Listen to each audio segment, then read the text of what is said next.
Welcome back to Southern California. So today we're going to talk more about live-in caregivers and the area of cost. I'm biased. I already know I prefer live-in caregivers, so I'm going to go through some advantages and disadvantages. And I think by the end of this video you're going to see the advantages of a live-in caregiver. But there are certain situations where they may not be appropriate, and we'll talk about that too. So the first thing let's talk about is live-in caregiver, what that means. It means you're going to have a caregiver in your home, usually for 3 days at a time, sometimes 4, sometimes 2, just depending on the situation you want to have in your own home. But it basically means that you're going to have someone there for an extended period of time that is going to have to sleep there, eat there, basically become part of the home. And what I mean by part of the home is just like anything else, when you are dealing with activities of daily living, you need to make sure things are getting done. And by having a live-in caregiver day and night, it allows the family, it allows the senior, it allows everyone involved to have a much more sense of not accomplishment, but just knowing things are going to be taken care of. If there's a problem or there's an incident, there's someone right there to help out. So a live-in caregiver is definitely something you want. So having someone there 3 or 4 days where it has certain qualities that make it's just better, because you're going to have someone who's going to spend more time, which means they've got more time means better, because you're going to learn what's good, what's bad, what the client prefers, what the client doesn't like to eat, what the client does like to eat. I mean, there's so many things, so many facets of having someone there more, and what that actually means for the comfort of the senior, the person who's living in the home, by having someone there. To have someone there 3 or 4 days is the advantage. The other option, the one I don't like, but you'll find out in a minute, is the kind of the swinging door. That's where you have a caregiver every 8 hours, and they switch off. So you have a caregiver there from starts at 8, and after 8 hours they switch out. Another caregiver comes in for 8. Another caregiver comes in for 8. And you need to do this if you're doing hourly, because it will keep you out of doing overtime. It will allow the caregivers the ability to kind of live in their own home much more greater percentage of the time. It also allows them to have other clients. Now, this is advantages for the caregiver, not really advantages to the senior who needs live-in care. So let's talk about one of the things that you always have to deal with when you deal within home care is cost. So I'm going to take some averages in Southern California. If you're in one of the main cities, if you're up north, these averages are going to be a little higher. But if you're in the desert, if you're not in a main metropolis, then you're going to find these averages are going to be a little high.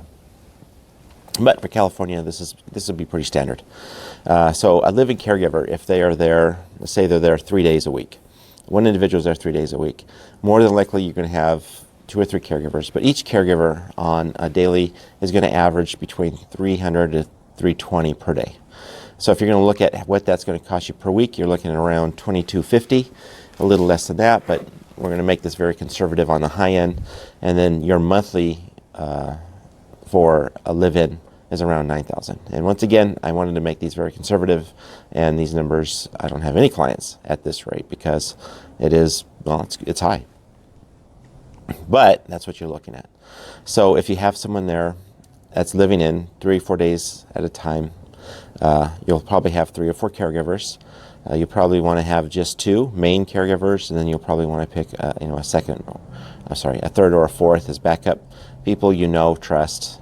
You can come in when one of the other caregivers who is on a regular schedule coming and going, can't make it, sick, family event, whatever.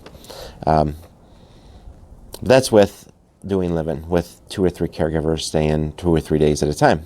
Now, let's say if you wanted to go the route of having a caregiver come in every 8 hours. So you're going to avoid overtime with these caregivers, but what you're going to find is you can't have 2 or 3. You're going to have a minimum of 6. And then with a minimum of 6 means you're really going to need probably 10 caregivers to come and go. And so the cost on that, if you have a caregiver working at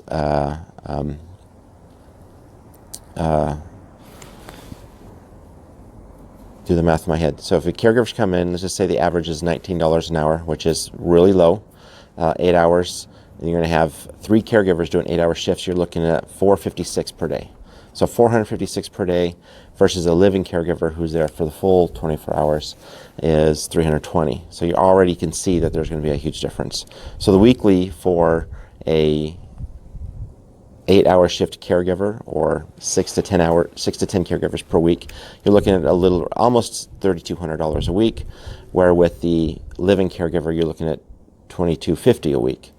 These are averages once again, but with the single 8-hour shift caregiver, your monthly rate is around almost $13,000. Now with the live-in, doing 3 or 4 days at a time, your monthly rate's around $9,000. So avoid any type of fudging the numbers. The $9,000 a month is very high end for living caregiver. In Southern California, Northern California might be different, but in Southern California, that's a really good average. You're going to find that you can very easily get a caregiver in your home between $300 and $320 per day. But what you're going to find is those numbers for the 8-hour shift caregiver, having a caregiver come in at the $9 per hour rate is very, very difficult to find, because that rate would, unless you've got your own caregiver coming in, but if you're doing 8-hour shifts, that means you're going to have to look at 10 to 12 caregivers, and you're also going to have to look at that much management, which more than likely means you're going to go through an agency. So the cost for live-in is substantially less. I mean, you're looking at roughly $3,800 more a month to have a caregiver doing 8-hour shifts versus a caregiver